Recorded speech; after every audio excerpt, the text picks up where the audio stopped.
worry, Pastor Peter. We are members of the Pharmaceutical Science Department, and we are here to give you an incredible talk about drug abuse. We are not doing this alone. We have an incredible team with us.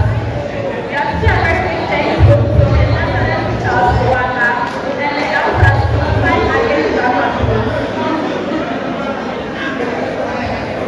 So as rightly mentioned, this very night, we are just here to engage ourselves on a very short talk on the drug abuse campaign that is organized by the SRC of Sudani Technical University.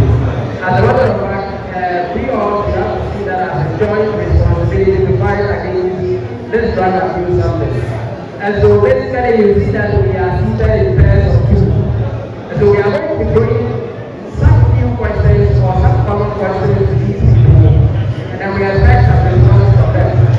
And so, in as much as we are here to entertain ourselves, we expect that you exercise some patience and then you listen to these few talks that we have. Perhaps it will benefit you in one way or the other.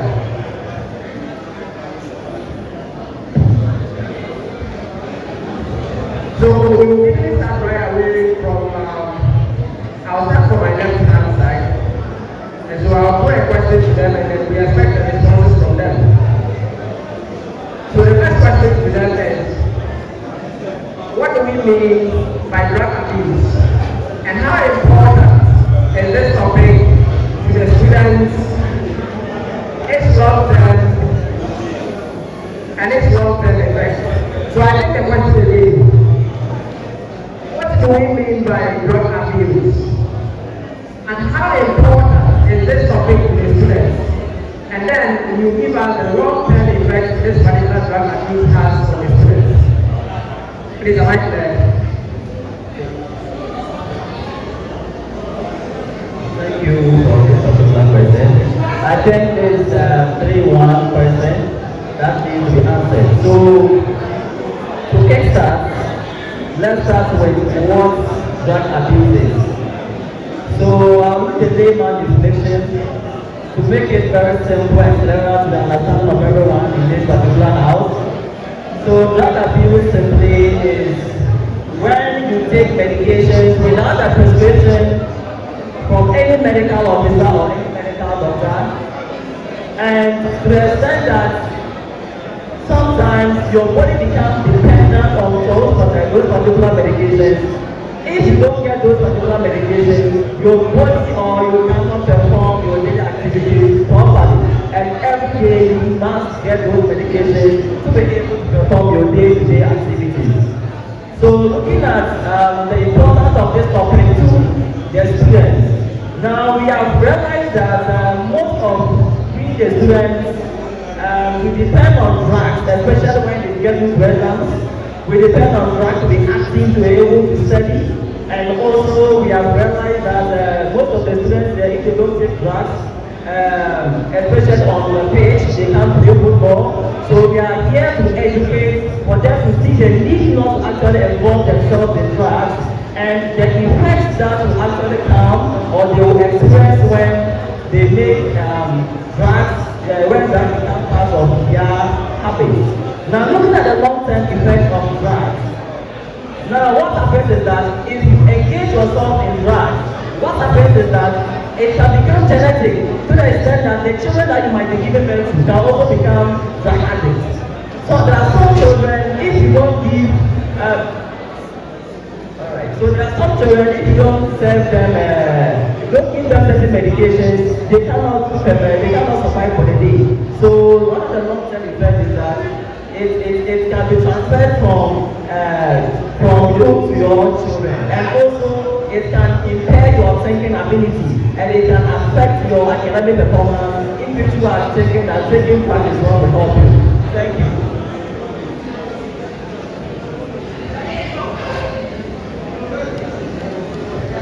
Alright, so we are each and every one of us, at least you give us some patience. If we are seeing that almost all of you are living.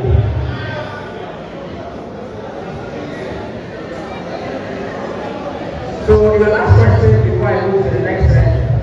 So what are the causes of drug abuse?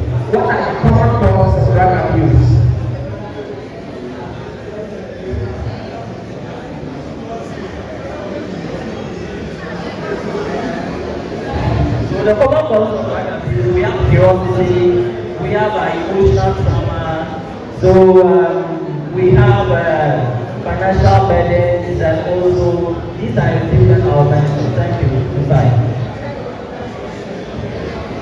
So thank you for your response to that question. We move to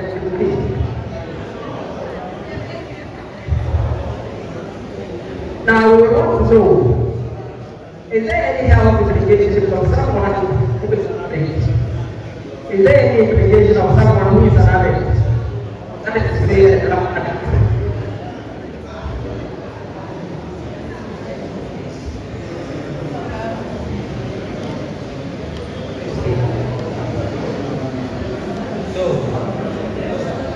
Taking into consideration this question, we have this treatment we give to these people for them to feel good again, for them to feel themselves again, and help them free them from this addiction and from this abuse. First of all, research has shown that people need 8 to 10 minutes of communication, of belonging, to extract themselves from these depressions and stress they are going through.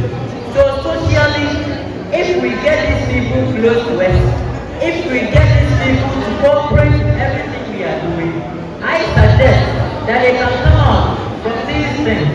And when we come down scientifically, we can get detoxification. It's one of the methods or techniques. It's used in extracting most of these chemicals from your body. In external extent or in extreme extent, you'll be able to come out as yourself and live freely, and any way rehabilitation to occur for you to have your better treatment. So thank you very much for your responses. For the sake of time, we will move to SEC. And we have your first set of questions. Does self-medication contribute to drug abuse? So educate us on that. Whether self-medication can actually contribute to drug abuse? Thank you very much. So, regarding the concept of self-medication in and of itself is the use of drugs without any professional advice. Okay? So, drug abuse and self-medication are not as parallel as we think they are. So there are simple drugs such as the paracetamol or even the local OTC drugs that you can take all around. So self-medication also, if you are taking drugs without any professional advice, be it stress, cough, and then if the body comes to know that there is no underlying indication or there is no need for that drug, what do you think you are doing to your body? You are just going to destroy your liver and your kidneys. So yes, self-medication in and of itself contribute to drug abuse because at the end of the day, you get addicted to drugs anyways, because being able to drugs or the hard drugs. So yes, thank you very much. So when your response does it mean that taking paracetamol is a drug abuse or it's a form of drug abuse? Yes, taking paracetamol without taking it is a form of drug abuse because indirectly you are only killing your liver. And then paracetamol has recorded to be one of the known drugs that chemically can kill the liver cells, your parenchymal cells. Okay, and there's also in the hospital there are instances where people get paracetamol poisoning and then you have to reverse it. So if you don't know, I think today is the time I tell you that if you don't need to take any drug, don't take the drug. Just rest, make sure your body is calm enough. So now, a lot of people mistake drug abuse or drug misuse. So can you give us a dichotomy between drug abuse and that of drug misuse? Thank you very much for the question.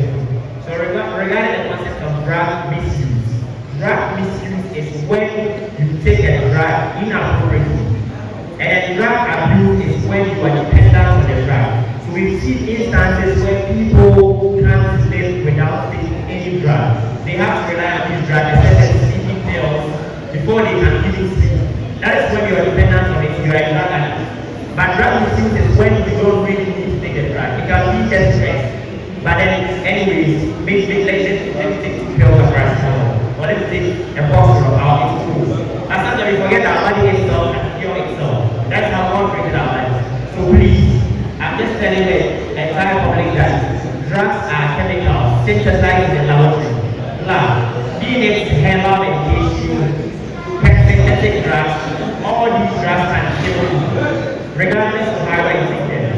Thank you very much for your question.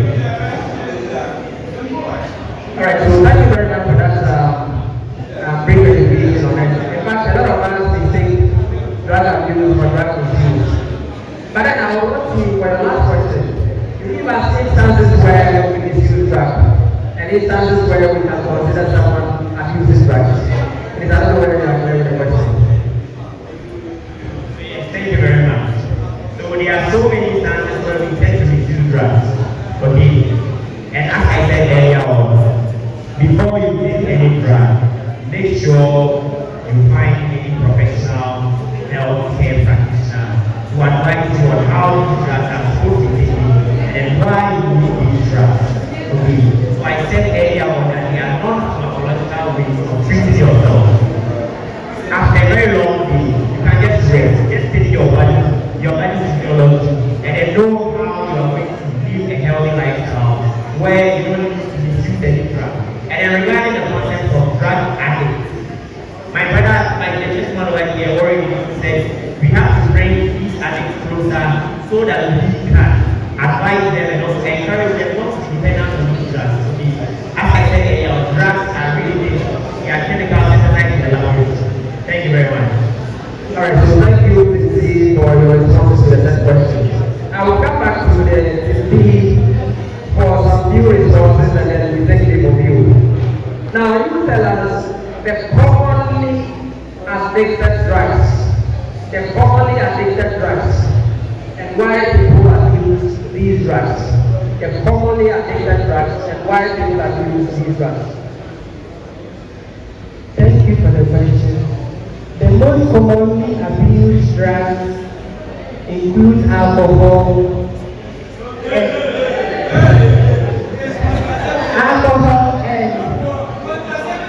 opioids like tramadol, cocaine, nicotine, and the non-medical use of prescription medications like sedatives and painkillers. All right, so you tell us, so when does one become an abuser of a drug?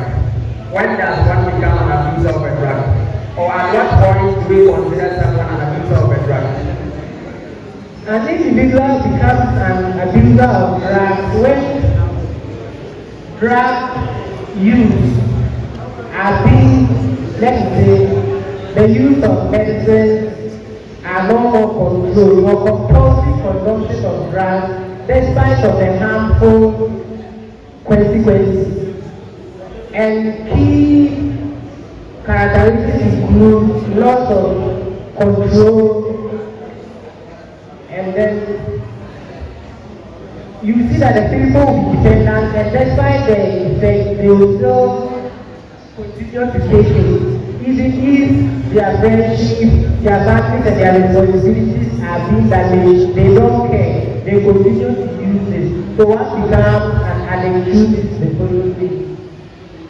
All right, so thank you very much for your responses. However, I would like to clarify this.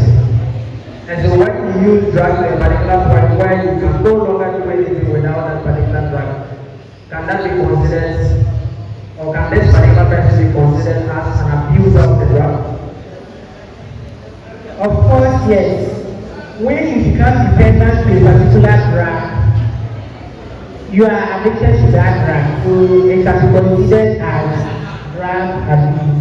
All right, so thank you for that brief education on that. I'll move back to the TA to ask them. I have heard some persons mentioning media, contraceptivity, and the rest. So, and I think these ones are